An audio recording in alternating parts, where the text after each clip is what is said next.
નમસ્કાર દર્શક મિત્રો, હું છું રૂપલ લુણીચિયા. સંપૂર્ણ ન્યૂઝમાં આપનું સ્વાગત છે.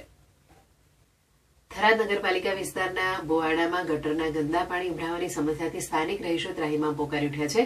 છેલ્લા કેટલાક સમયથી આ સમસ્યા યથાવત રહેતા વિસ્તારમાં ગંદકીનું સામ્રાજ્ય ફેલાયું છે. રહીશોએ નગરપાલિકા દ્વારા તાત્કાલિક ધોરણે ગટરની સફાઈ અને સમારકામ કરવાની માંગ કરી છે.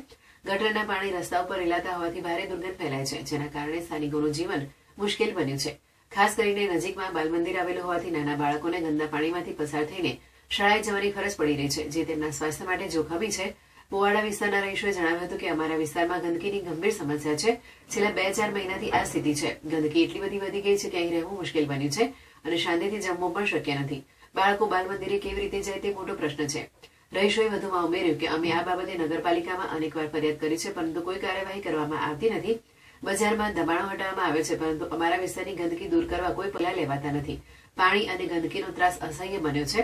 સ્થાનિકોએ નગરપાલિકાને નમ્ર વિનંતી કરી છે કે બોવાડા વિસ્તારની આ ગંભીર સમસ્યાનું વહેલી તકે નિરાકરણ લાવવામાં આવે અને ગટર વ્યવસ્થા સુધારવામાં આવે, જેથી રહીશોએ ગંદકી અને રોગચાળામાંથી ભયમાંથી મુક્તિ મળે.